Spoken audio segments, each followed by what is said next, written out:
반갑습니다. 추석을 지내고 첫 번째 일요일을 맞이했습니다. 이제 명절이 되면 가족들이 오는데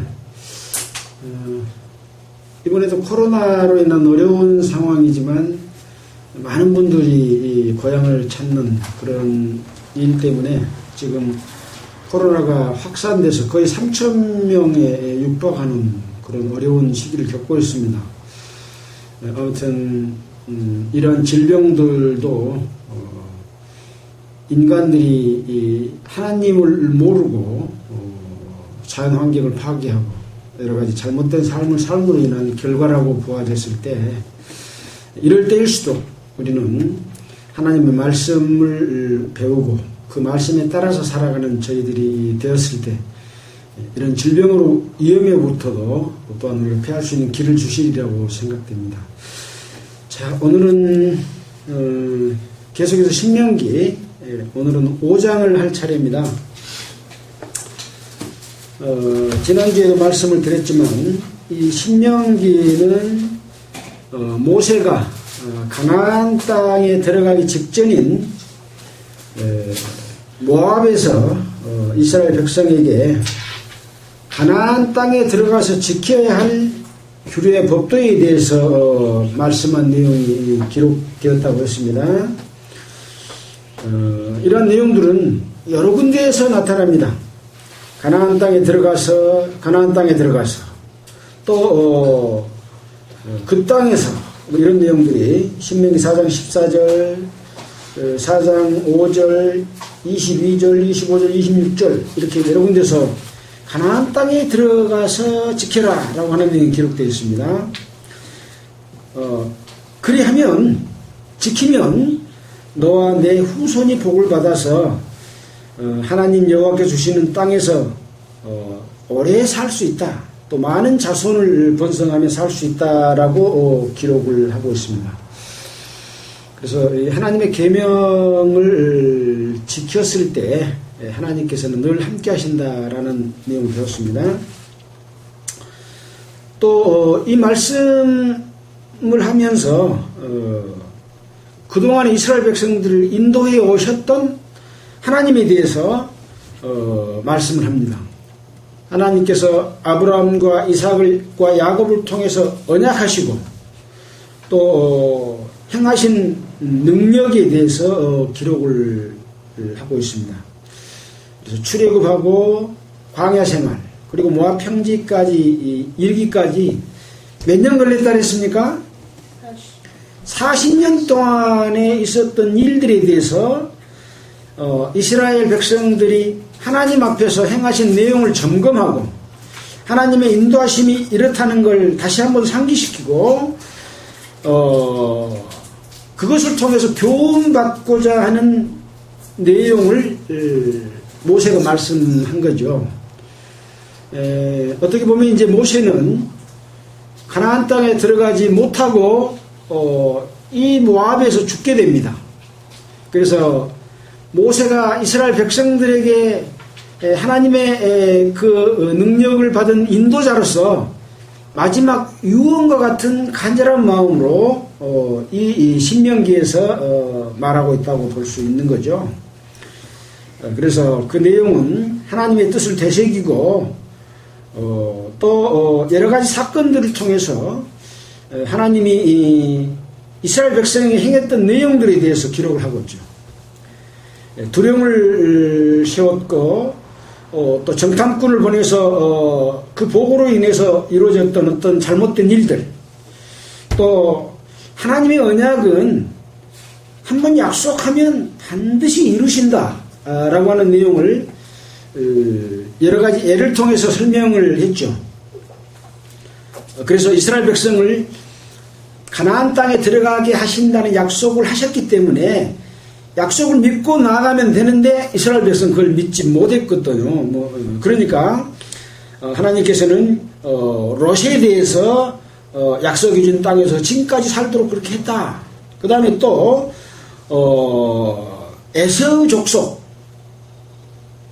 에돔과 또 한 족속 뭡니까? 그 두 족속들에게도 약속했기 때문에 반드시 그곳에 살게 했고 아주 강한 나라로 거하게 했다라고 하는, 하나님은 약속하면 반드시 이루신다라고 하는 것을 다시 한번 상기시킨 거죠.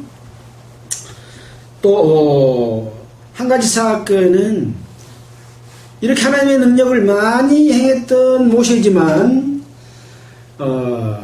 하나님의 뜻에 합당치 않게 하나님의 영광과 거룩함을 백성들에게 나타내지 않고 모세와 아하론이 자기들의 거룩함과 능력을 나타내 보였기 때문에 가나안 땅에 들어가지 못하게 된 내용에 대해서도 말씀을 해놓고 있습니다. 그 이후에는 이제 그런 내용들을 듣고 이스라엘 백성들이 자기 자신들이 잘못했던 것을 느끼고 이제 가나안 땅을 공격에 들어가겠습니다 라고 했지만 하나님이 함께 하시지 않았기 때문에 1차 전쟁에서 패한 내용이 기록되어 있고, 그 다음에 이제 2차전과 3차전을 통해서 승리해서 하나님이 함께함으로 말미암아 가나안 땅을 점령할 수 있는, 그러니까 요단강 건너 동편 쪽을 점령했던 그런 사건들을 또 기록을 하고 있죠. 이러한 내용들은 이스라엘 백성들에게 그 의미가 무엇인지를 알려주는 겁니다. 이러한 내용들은 단순히 이스라엘 백성들에게 뿐만 아니라 지금 이 세대에서도 하나님을 믿는 모든 성도들에게도 동일한 교훈을 주시는 내용이기 때문에 우리가 이 내용을 공부하고 있는 거죠. 만약에 이것이 이스라엘 백성이 문제고 우리하고는 관계없다 그러면 공부할 필요가 있겠습니까? 그렇지 않잖아요. 하나님의 마음과 뜻을 이해하고 어떻게 하면 하나님과 함께하고 축복을 받을 수 있는지에 대한 것을 교훈해주는 내용이다, 이렇게 볼 수 있습니다. 4장에서는 이제 이스라엘 백성이 지켜야 할 각종 규례와 법도에 대해서 말씀을 했습니다. 그리고 이스라엘 백성과 하나님 사이에 이 언약식을 한 내용이 또 출애굽기 24장 3절로 8절에 기록이 되어 있잖아요. 그 언약은 하나님이 일방적으로 이스라엘 백성들에게 너희 이거 지켜라가 아니라 예, 우리가 지키겠습니다. 그래서 언약을 했고 서면 약속까지 다 하는 언약식을 거쳤죠. 이것은 민수기에서 있었던 일이 아니고 이미 있었던 일을 다시 한번 상기시켜서 말해주고 있는 그런 내용이잖아요. 그래서 내용 가운데서도 건너가서 가나안 땅에 들어가서 지켜야 될 내용이다 라는 내용을 이야기를 하고 있습니다. 그러면서 이제 상천 하지에 여호와는 하나님이시요 다른 신이 없다는 것을 명심하고 하나님의 명령을 지켜라, 이렇게 민수기 4장 38절로 40절까지 이렇게 기록이 되어 있는 내용들을 우리가 살펴봤습니다. 오늘은 5장을 보면 십계명이라고 기록이 되어 있습니다. 십계명은 이미 출애굽한 이후에 시내산에서 40일 동안 거기 시내산에 올라가서 모세가 십계명을 받았고 내려왔을 때 있었던 내용에 대해서 우리가 이미 배웠던 내용이잖아요. 근데 지금 모세가 이 모압 땅에서 다시 한번 십계명을 말하고 있습니다. 쭉 보면서 한번 왜 다시 말하고 있는가, 그 의미는 무엇인가 다시 한번 생각해 보도록 하겠습니다. 5장 1절입니다. 모세가 온 이스라엘을 불러 그들에게 이르되 이스라엘아 오늘 내가 너희 귀에 말하는 규례와 법도를 듣고 그것을 배우며 지켜 행하라. 여기 오늘은 십계명을 받을 때입니까? 지금 모압 땅에서 모세가 다시 한번 말할 때입니까? 예, 다시 한번 말할 때입니다. 항상 우리는 이 상황이 어떤 상황인가를 이해하는 게 굉장히 중요합니다. 신명기 5장입니다. 269페이지입니다.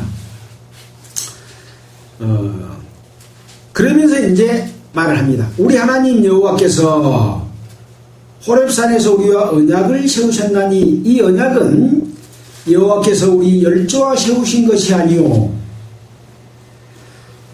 오늘날 여기 살아있는 우리 곧 우리와 세우신 것이라. 언약은 누구하고 언약했습니까? 이스라엘 열조하고 했어요. 근데 모세는 열조하고 세운 것이 아니라 여기 살아있는 우리와 세운 것이다. 그렇게 말을 하고 있는 의미가 무엇이겠습니까? 예. 언약은 죽은 사람에게는 언약이 의미가 있습니까? 없죠. 살아있는 사람이 언약의 주인공인 거죠. 왜 죽었습니까? 죄의 삭은 사망이기 때문에 죄값으로 인해서 죽었습니다. 그동안에 이스라엘 백성들이 출애굽 이후에 금송아지를 만들고 또 여러가지 불평과 불만을 하면서 모세를 대항하고 여러가지 또 이런 간음하고 우상 섬기고 이런 범죄들을 많이 저질렀습니다. 마지막에 이제 정탐꾼을 보내서 정탐하게 해서 가나안 땅을 점령해야 될 시점에서 12명 보내는데 10명이 거기 가면 우리가 다 죽습니다. 그러니 장관을 하나를 세워갖고 모세 말고 새로운 장관을 세워서 가나안 땅으로 돌아갑시다. 이런 일까지 애굽 땅으로 돌아갑시다. 이런 일까지 있었던 그런 상황으로 인해서 처음에 계수받았던 사람들은 다 가나안 땅에 들어가지 못하고 죽는다라고 말해서 죽었지요. 여기 이제 모압 땅에 건너가서 살 사람들은 이제 여호수아와 갈렙과 제2세대들만 살아남아 있는 거죠. 그래서 이 언약은 여호와께서 우리 열조와 세우신 것이 아니요 오늘날 여기 살아있는 우리 곧 우리와 세우신 것이라 라고 말하고 있습니다. 이때 가나안 땅에 이 모압 땅에 있었던 사람들이 지금 살아있습니까? 죽었습니까? 죽었죠. 그럼 지금은 누구에게 말하고 있어요? 지금 현재 살아있는 하나님의 백성 우리와 세우신 언약이다. 그렇게 생각하면 맞는 말이죠. 이 사람은 다 죽어버렸으니까. 그래서 언약은 살아있는 사람이 하나님과 함께 받을 축복에 대한 내용을 기록하고 있다. 그래서 여기 그렇게 말한 이유는 그런 내용입니다. 아까 언약식에 대해서는 출애굽기 24장 3절로 8절에 기록이 되어 있는 내용입니다. 4절입니다. 여호와께서 산 위 불 가운데서 너희와 대면하여 말씀하시매. 이거는 지금 상황입니까? 시내산 호렙산에서의 상황입니까? 호렙산에서 이런 일이 있었다라는 거죠. 불 가운데서 너희가 대면하여 말씀하시매. 그때 너희가 불을 두려워하여 산에 오르지 못하므로. 지금 여기 있는 사람들은요, 그 호렙산 밑에 가도 안 했어요. 그때는 어디가 있었습니까? 조상들의 허리가 있었습니다. 네. 근데 이 언약 때문에 너희들이 거기에 가 있었던 걸로 지금 이야기를 하고 있잖아요. 산이 불 가운데 너희와 대면하여 말씀하시매 그때 너희가 불을 두려워하여 산에 오르지 못하므로 내가 여호와 너희 중간에 서서 여호와의 말씀을 너희에게 전하였었노라. 여호와께서 가라사대 나는 너희 애굽 땅에서 종되었던 집에서 인도해낸 너희 하나님 여호와로라. 항상 하나님의 그 권능과 위엄과 능력과 그 존재감을 말할 때는 애굽 땅에서 인도하여 내신 여호와다 라는 말을 합니다. 왜 그럽니까? 예. 사건이 크기도 크지만 큰 것이 중요한 것이 아니라 하나님이 손수 보이는 이스라엘 백성 앞에서 능력을 나타냈기 때문에 그 능력이 하나님의 능력이다 라는 것을 강조하기 위해서 자꾸 그 말씀을 하는 거죠. 애굽 땅에서 종되었던 집에서 인도해낸 너희 하나님 여호와다 라고 말했다는 말씀을 다시 한번 반복하고 있습니다. 자, 이제 십계명에 관해서 이제 기록을 합니다. 5장 7절입니다. 나 외에는 위하는 신들을 내게 있게 말지니라. 출애굽기 20장으로 한번 돌아가 볼까요? 십계명 처음에 받을 때 내용과 비교해 볼 필요가 있다고 생각이 됩니다. 출애굽기 20장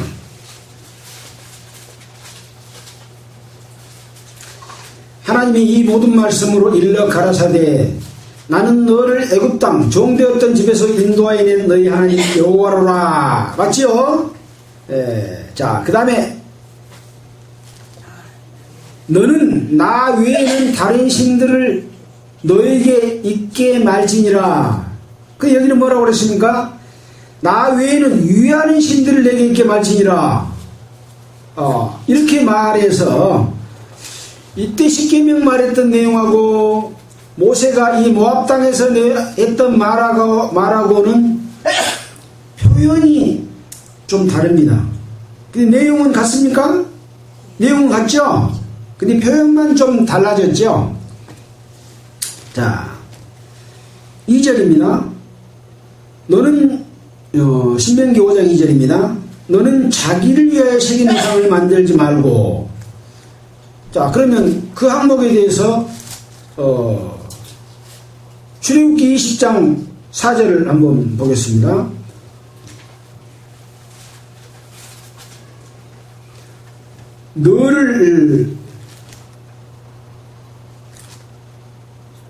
너를 위하여 새긴 우상을 만들지 말고, 여기는 너는 자기를 위하여 새긴 우상을 만들지 말고, 근데 신명기에서는 너를 위하여 새긴 우상을 만들지 말고 그랬죠. 표현이 같아요? 달라요? 표현은 다르죠. 내용은 같아요.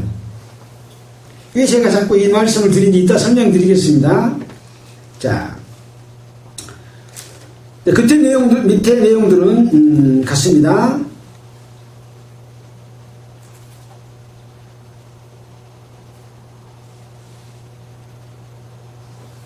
위로 하늘에 있는 것이나 아래로 땅에 있는 것이나 땅 및 물속에 있는 것이 아무 형상이든지 만들지 말며 그것들에게 절하지 말며 그것들을 섬기지 말라. 나 여호와 너희 하나님은 질투하는 하나님인즉 나를 미워하는 자의 죄를 갚되 아비로부터 아들에게로 3, 4대까지 이르게 하거니와 나를 사랑하고 내 계명을 지키는 자에게는 1000대까지 은혜를 베푸느니라.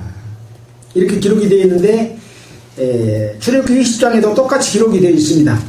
자, 그 다음에 이제 신명기 5장 11절입니다. 너는 너희 하나님 여호와 이름을 망령되이 일컫지 말라.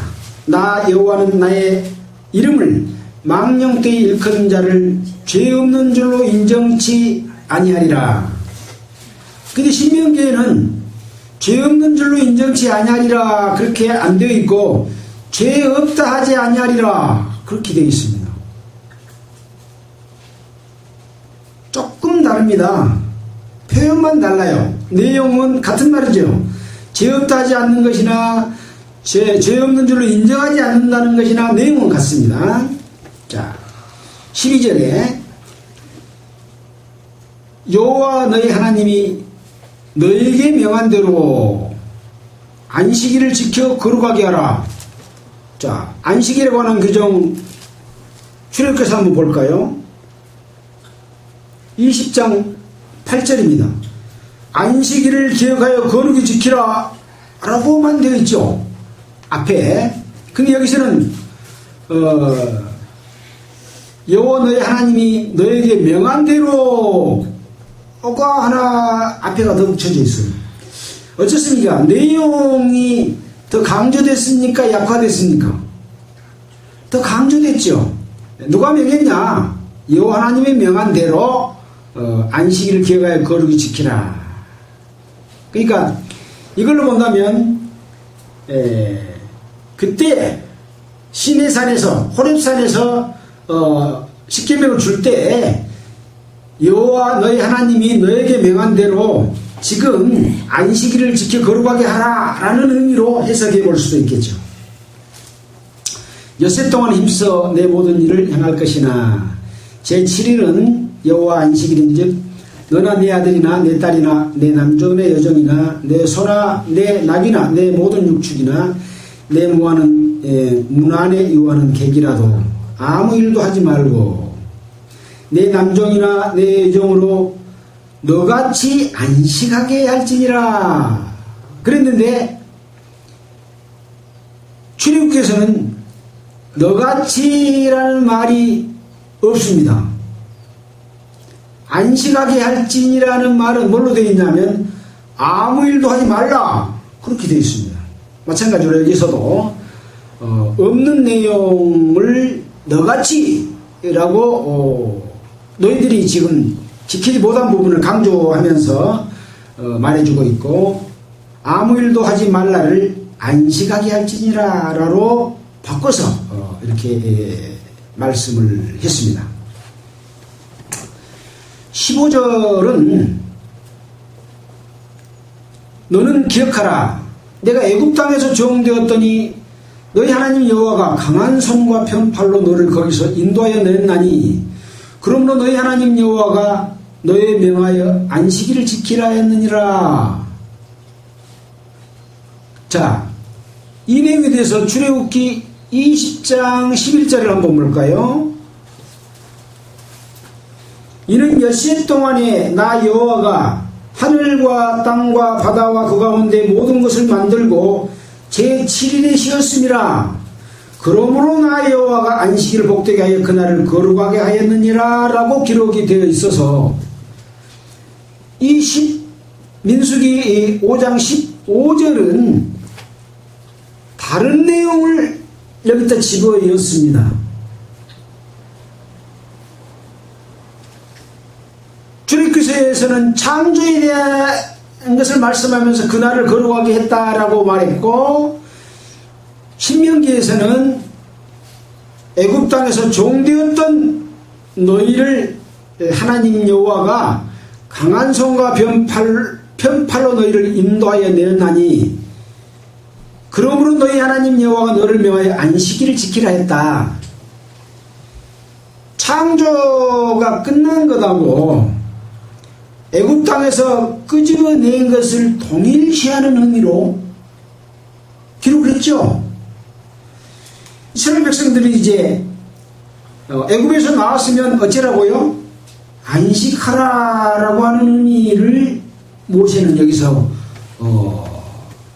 다시 한번 상기시켜 주고 있습니다. 누구 안에서 안식이에요? 하나님의 능력 안에서 안식하고 하나님의 역사하심 속에서 안식하고 하나님의 도우심으로 모든 일을 해야 되는 그런 의미를 창조의 내용을 빼고 그걸 연하다는 거죠. 이것은 이스라엘 백성을 자기 백성으로 창조해 나가는 창조라고 모세는 그렇게 이해하고 그런 내용으로 말씀을 전했고, 이제 애굽 땅에서 인도해 냈으니 안식하라 라고 하는 의미로 이 내용을 집어였다고 생각이 됩니다. 자, 신명기 5장 16절입니다. 너는 너희 하나님 여호와의 명한 대로 내 부모를 공격하라.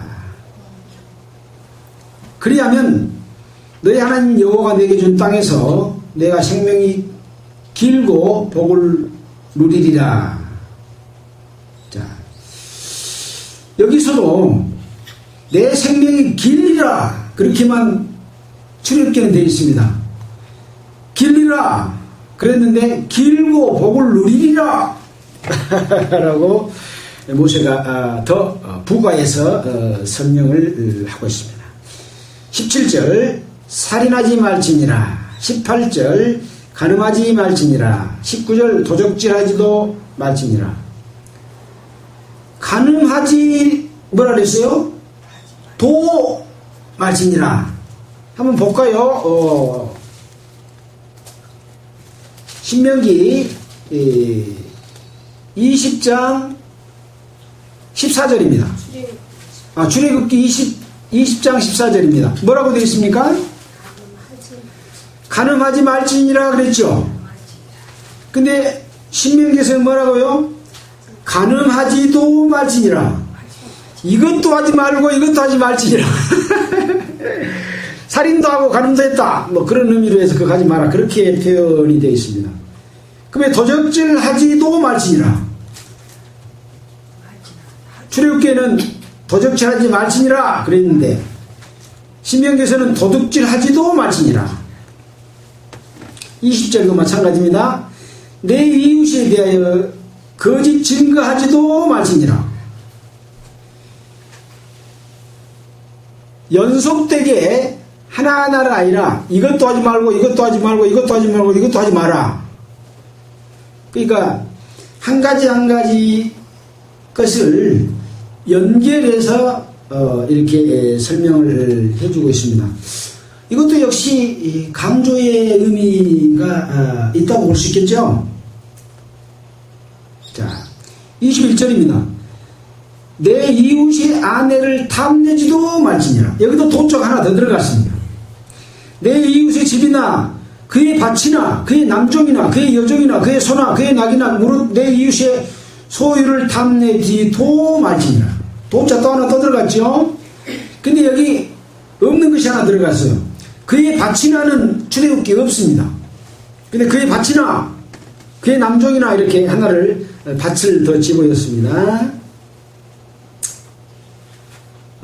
제가 이 신명기의 내용을 모세가 가나안 땅에 들어가기 직전에 다시 한번 십계명을 설명하면서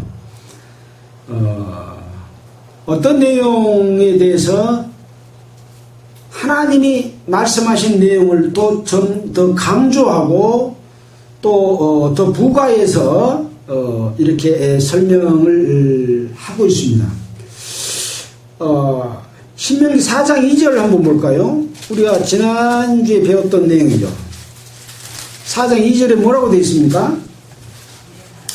내가 너희에게 명하는 말을 너희는 가감하지 말고 내가 너희에게 명하는 너희 하나님 여호와의 명령을 지키라. 십계명은 가장 중요한 하나님의 명령이죠. 근데 뭐라고 그래요? 가감하지 말고. 가짜는 무슨 가짜요? 더할 가짜. 감자는요, 뺄 감자.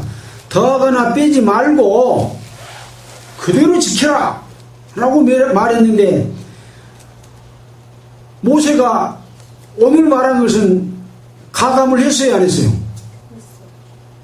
안 했어. 표현만 달랐지 가감한 것은 아니다. 근데 이 가감이 이 내용 소개가 없는 밭도 하나 집어였어. 없는 도도 집어였어. 그러니까 하나님이 보실 때의 가감은 사람이 볼 때의 가감하고 같아요? 틀려요? 틀린 거죠. 하나님은요, 토시를 따져서 네 토시가 틀렸냐 맞느냐를 본 것이 아니라 하나님이 말씀해 준 십계명의 내용을 네가 이해하고 그것을 바르게 전달했냐로 봅니다. 근데 우리가 기독교인들이 말씀에 토시 갖고 얼마나 따지고 네 그거 틀렸다라고 하고 막 그러잖아요. 저는 지금 10년 가까이 아마 인터넷 방송을 하고 유튜브에 올리고 그러는데 제가 끝나고 나면 그때 표현은 이것이 좀 말이 틀렸다 그런 내용이 많이 있어요. 표현이 틀린 것하고 내용이 틀린 것하고는 다르죠. 그래서 저는 그때마다 어떻게 생각했냐면 이 내용이 중요한 것이다 라고 생각을 했습니다. 그러나 표현도 틀리지 말자 라고 생각했지만 자꾸 사람이기 때문에 때로는 이름도 딴 이름으로 부르기도 하고 틀리기도 하고 그래요. 그러나 하나님이 보실 때는 네가 말하고자 하는 그 뜻이 바르게 전달됐다고 말하면 가감했다고 보지 않습니다. 그래서 우리는 말씀의 토시 하나가 중요한 것이 아니라 하나님이 의도하는 뜻이 무엇인지를 알고 그 뜻을 듣고 지켜 해나는 것이 중요한 것이다 라고 하는 말씀을 드리기 위해서 제가 이걸 쭉 신명기서를 읽어보면서 십계명을 읽어보면서 출애굽기에서 하나님이 직접 하신 말씀과 비교를 해봤습니다.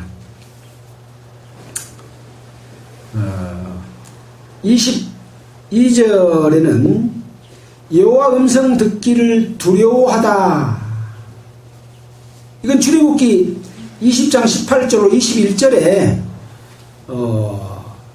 여호와께서 강림하신 시내산에 강림하신 상황이 기록되었을 때 그때 두려웠던 내용들을 다시 한번 여기서 상기시켜 줍니다. 왜 두려운 내용을 다시 상기시킬까요?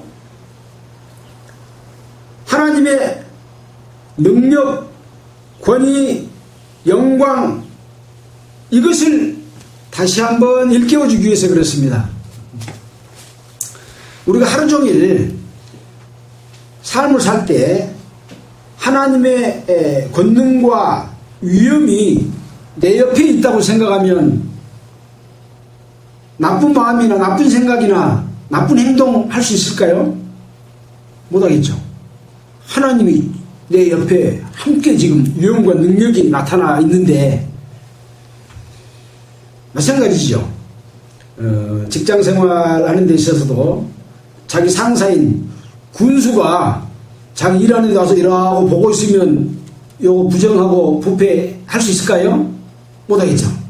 예. 그런 것처럼 어떤 힘이 있는 자가 함께 있으면 죄를 지을 수 없다고 하는 그런 권능과 위엄을 이스라엘 백성들이 늘 상기시켜주기 위해서 다시 한번 이걸 말하고 있다는 거죠. 여호와께서의 모든 말씀을 상의 불 가운데 구름 가운데 흑암 가운데서 큰 음성으로 너희 총회에 이르신 후에 더 말씀하지 아니하시고 그것을 두 돌판에 써서 내게 주셨느니라.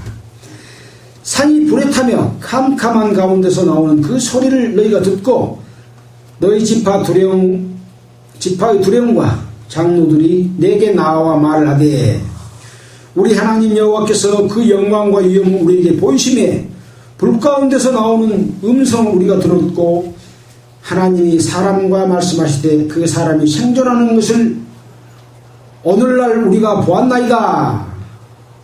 그때 이제 모세가 십계명 받고 왔을 때 두려움과 장로들이 와서 그런 말을 했다. 이제 우리가 죽을 까닭이 무엇이니까 이 큰 물이 우리를 삼킬 것이요 우리가 우리 하나님 여호와의 음성을 다시 들으면 죽을 것이라.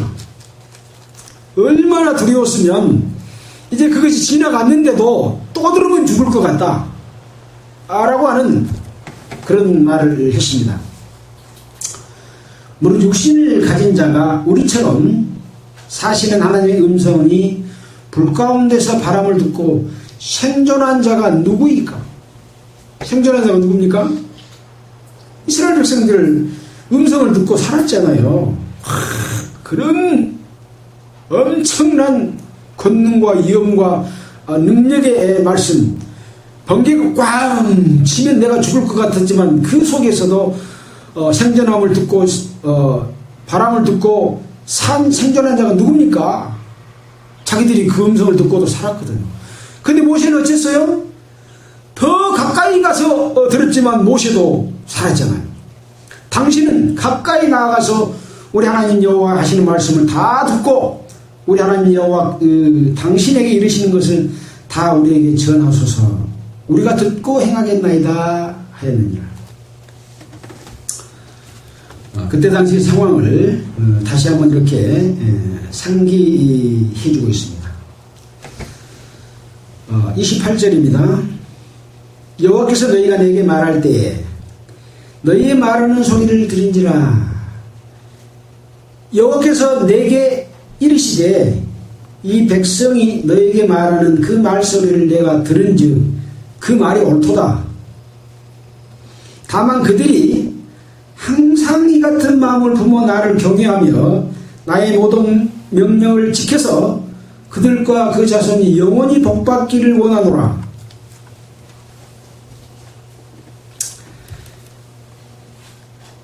하나님이 모세하고 장로들이 한 이야기를 들었어요? 안 들었어요? 들었어요. 그들이 말이 옳다. 다만 옳은데 항상 이 같은 마음을 품어 나를 경외하며 명령을 지켜서 그 자손이 영원히 복받기를 원한다. 들을 때는 무섭고 두렵고 떨렸어. 이 죽음 가운데서 살 자가 누구냐? 우리는 살았다. 모세는 더 가까이 가서 들었다. 우리는 또 한 번 더 들으면 죽을 것 같다. 그런 두렵고 떨림으로 하나님의 말씀을 하나님을 그런 마음을 품어서 하나님을 경외하고 명령을 지켜서 네 자손들까지 영원히 복받기를 원한다. 그런 말씀을 하나님이 하셨습니다. 그때 했던 말을 지금 모세가 다시 한번 상기시키죠. 여기 지금 이 말을 듣고 있는 사람들은 누굽니까? 살아있는 사람들이에요. 살아있는 사람들. 모세가 시내산에서 했을 때는 그때 당시 있었던 사람들이지만 그 사람들은 다 죽고, 모압산에서 말할 때는 살아난 사람들에게 말했고, 조상들하고 세우신 우리 열자하고 세우신 말씀이 아니다. 지금 우리가 말씀이다 라고 했잖아요. 여러분 또 그거 잊어버리면 안 되죠. 지금 누구에게 말하고 있다고요? 우리에게 말하고 있어요. 우리도 이스라엘 백성들이 겪었던 그 영광과 위엄과 흑암 중에 광명이 나타나고 우리의 천둥과 같은 소리를 듣고 놀랐었던 마음, 두렵고 떨린 마음으로 늘 하나님을 대하고 그 하나님을 공경하고 그 명령을 지켜서 거룩한 삶을 살아서 하나님의 교회 안에서 나중에 하나님과 함께 살 수 있는 결혼식하는 여러분이 되기를 원한다. 영원히 축복받기를 원한다. 그 말인 거예요. 그래서 우리가 지금 공부하고 있는 거예요. 이거 옛날 역사 한번 훑어보자고 공부한 거 아닙니다. 이 말씀은 지금 우리에게 하고 있는 말씀이다. 이렇게 들으면 맞아요. 근데 사람들은 그 이스라엘 백성들하고 모세하고 한 이야기요. 모압 일이 언제쯤 일인데 수천 년 전의 일이야. 그렇게 생각하면 돼요, 안 돼요? 안 돼요. 근데 사람들은 그렇게 생각해요. 그러니까 여기다가 이 말을 해놓은 거예요. 그 말이 옳다. 그들이 항상 그 같은 마음을 품어 나를 경외하며 명령을 지켜서 축복받기를, 내 후손 되도록 영원히 축복받기를 원한다. 이 말을 여러분들이 명심해야 돼요? 잊어버려야 돼요? 예, 명심해야 됩니다. 명심해야 됩니다. 이것만 명심하고 있으면 하나님 앞에 죄 지을 사람이 없을 거예요. 예, 그렇습니다.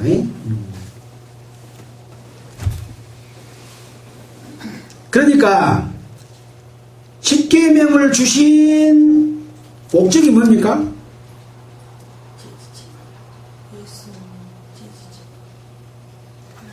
왜 십계명 줬어요?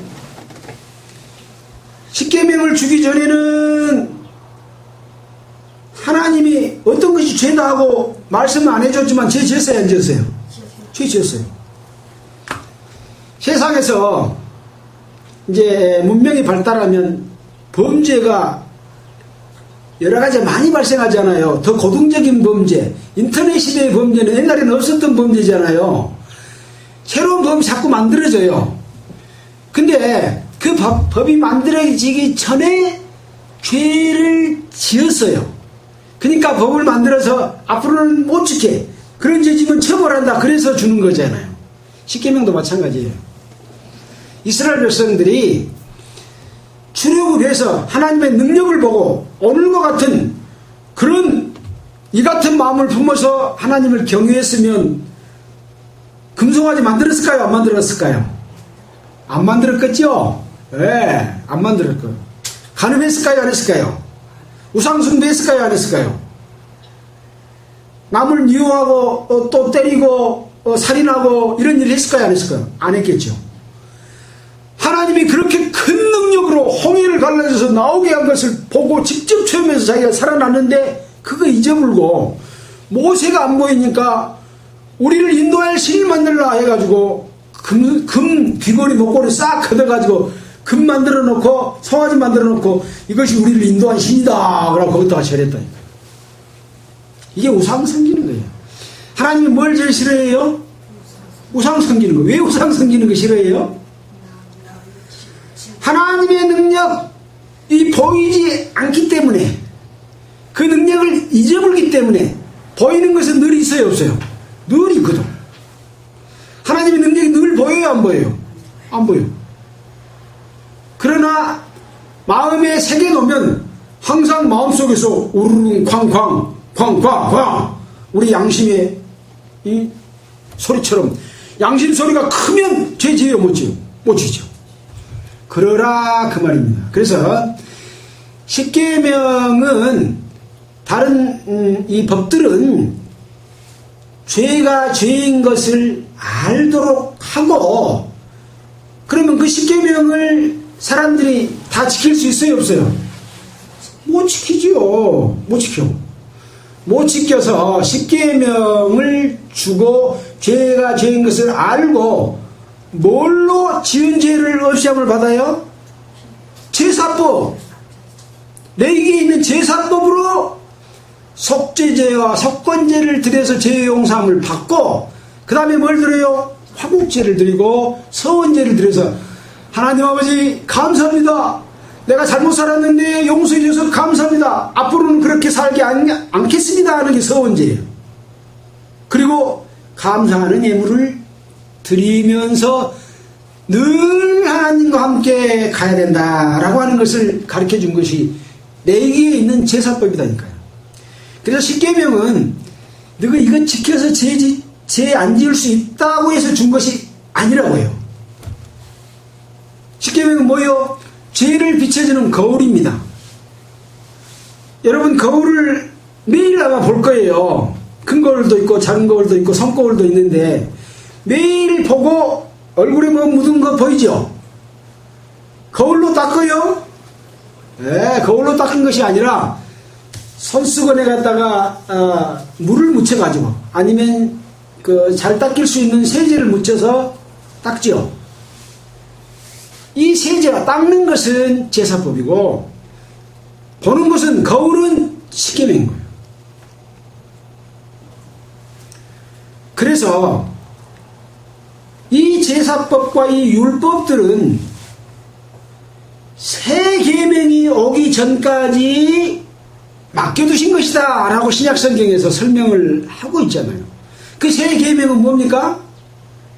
예수 그리스도를 통해서 이 십계명으로 지은 죄들을 한번 용서를 받으면 영원히 없애주는 이 제사의 제사법으로 죄 없이함을 받아서 늘 깨끗하게 하는 제사를 드릴 수 있다 하는 것이 새 계명의 삶의 방법인 거죠. 예수님께서 뭐라고 그랬어요? 새 계명을 주노니 뭐라 그랬어요? 서로 사랑하라. 서로 사랑하면 모든 계명을 지킨 것하고 같다라고 했습니다. 이 사랑의 마음은 남녀간의 에로스적인 사랑이 아니라 하나님의 사랑, 하나님이 인간을 향해서 사랑하신 그 사랑으로서 완전한 사랑을 의미를 해요. 서로 사랑하는 사랑을, 하나님의 사랑이 이루어지면 하나님의 사랑 속에 계명이 그가 다 들었다. 사랑하는 사람이 남을, 십계명 한번 봐볼까요? 사랑하는 사람이 하나님을 사랑하는 사람이 나 외에 다른 신을 섬길까요? 안 섬기겠죠. 자기를 위하여 새긴 우상을 만들까요? 안 만들겠죠.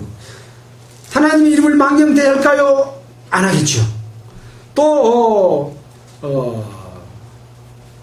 안식일을 하나님 안에서 있으면 그게 안식이니까 안식일을 지킬 수 있겠죠. 사랑 속에서. 그 다음에 그 사랑이 있는 사람이 부모를 공경하지 않을까요? 살인할까요? 간음할까요? 도적질할까요? 내 이웃의 것을 탐낼까요? 사랑은 이 속에 다 들었다. 사랑하면 그것이 새 계명이다. 그것만 지키면 된다. 그러니까 얼마나 많이 줄어들었습니까? 십계명에다가 613가지 모든 이 계명들이 사랑의 한 계명으로 십계명을 다 이루었고, 다른 제사법의 그 제사의 방법들은 예수 그리스도의 제사로서 모든 죄를 다 용서했고, 그 제사가 그 죄 용서한 것으로 끝난 것이 아니라 또 잘못 살아도 정결례가 있는 것처럼, 우리가 암송아지 잿물을 배웠잖아요. 잿물을 만들어서 죄를 지으면 뿌리면 그 죄를 사함을 받는다. 죄를 지어서 처벌받는 것이 아니라 정결례를 행하지 않음으로 처벌받는다 배웠죠. 예수 그리스도의 피가 우리가 잘못 살면 늘 정결례의 정결례식이 되어서 다시 씻고 또 나아가고 다시 씻고 나아가고, 그런 계명으로 제사법으로 바뀝니다. 그러니까 이거는 뭐예요? 그걸 설명하기 위한 거울입니다. 의미는 같아요, 틀려요? 같습니다. 우리가 배운 것은 제사법을 배운 게 아닙니다. 십계명의 율례를 배운 것이 아니라 하나님이 어떤 마음으로 그걸 주셨는지를, 우리가 배울 것은 뭔지를 배우는 겁니다. 아시겠죠? 아까 모세가 말 좀 다르게 표현하고 또 더 부가해서 강하게 설명하고 이런 것과 마찬가지로 그 의미가 제대로 전달이 되면 하나님은 그것을 가감하지 않았다. 하나님의 말씀대로 지켰다. 그렇게 보신다는 거죠. 우리가 배울 건 뭐예요? 그 여러 가지 계명들이 사랑 하나로 싹 바뀌었죠. 모든 그 많은 속죄제, 속건제, 화목제, 이런 모든 제사가 예수 그리스도의 한 번에 드린 제사로 싹 바뀌었습니다. 뭐요? 두 가지로 싹 바뀌었습니다. 복잡해요, 안 복잡해요? 안 복잡해요. 여러분, 교회에서 예배 드리는 예배가 복잡해요, 안 복잡해요? 복잡하죠. 이것저것 다 만들어 놓고, 뭐, 목사, 장로, 뭐, 집사, 권사,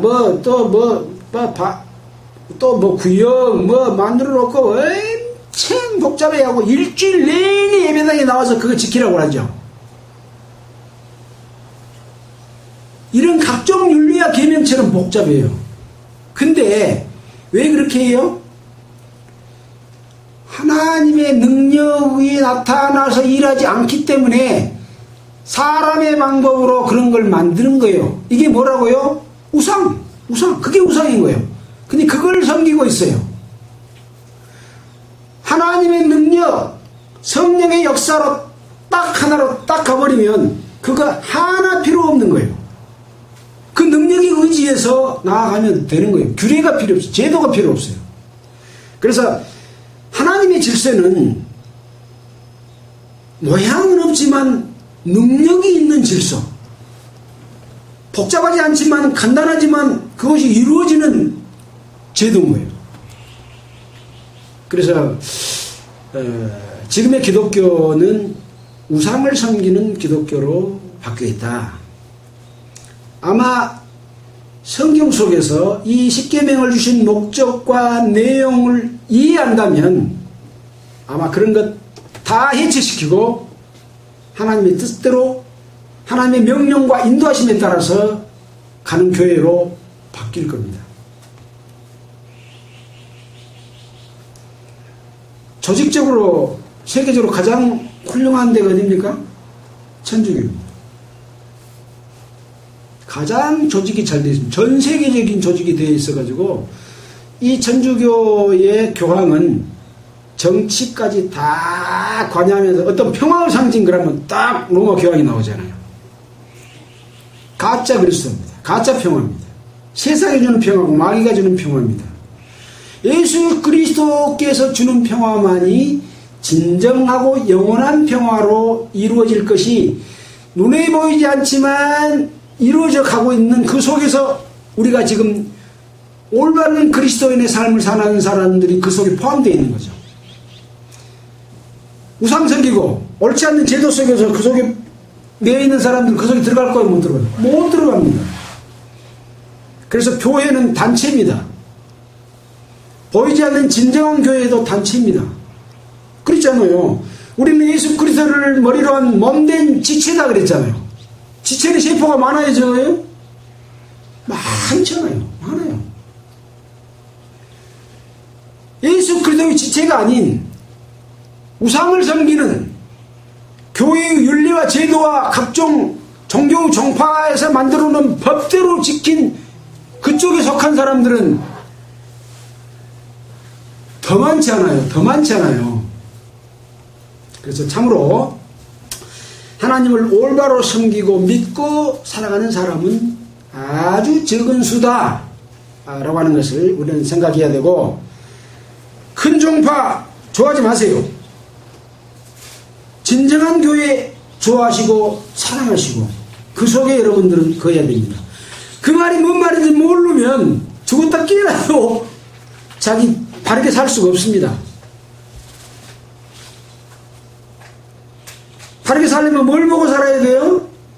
성경 말씀에서 늘 말씀하시는 하나님의 뜻을 깨닫는 것 외에 다른 방법은 없습니다. 목사 설교 듣고 따라가면 큰일 납니다. 큰일 납니다. 왜? 거짓 사도는 마귀에 속한 자들이거든요.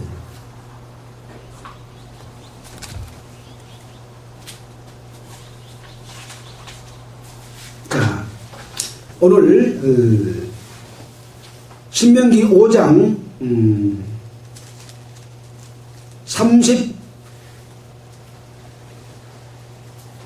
32절부터 33절 읽고 마치도록 하겠습니다. 같이 읽어보겠습니다. 그런즉 너희 하나님 여호와께서 너희에게 명령하신 대로 너희는 삼가 행하여 좌로나 우로나 치우치지 말고 너희 하나님 여호와께서 너희에게 명하신 모든 도를 행하라. 그리하면 너희가 삶을 얻고 복을 얻어서 너희의 얻은 땅에서 너희의 날이 장구하리라. 도를 행하면 첫째 삶, 생명, 두 번째 복, 그날이 영원하다, 장구하다. 이것이 여호와께서 강림하셔서 십계명을 주신 이유고 목적입니다. 이거 십계명 줘가지고 너가 뭐 이거 지키느라고 힘들게 살아봐라가 아닙니다. 우리는 이런 구약에 주신 율법을 통해서 하나님의 뜻을 이해하고 예수 그리스도께서 그것을 성취하신 내용들을 우리는 믿고 살고 있기 때문에 이때 살고 있는 이스라엘 백성들보다도 우리는 더 행복한 사람들이다.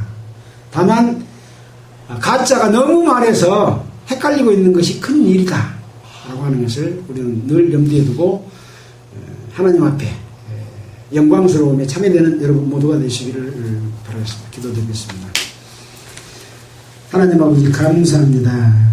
오늘은 모세가 가나안 땅에 들어가기 직전에 이스라엘 백성들에게 십계명을 다시 한번 일러주면서 하나님의 뜻을 전달하는 내용들을 살펴봤습니다. 마찬가지로 우리가 여기서 교훈받고 어떻게 하면 하나님의 뜻 가운데서 살아갈 수 있는지를 배우게 하여 주시고 또 성령이 함께해 주셔서 그걸 실천할 수 있는 능력 주시기를 원합니다. 이 모든 말씀을 우리를 권해 주신 예수 그리스도의 이름으로 기도드렸습니다.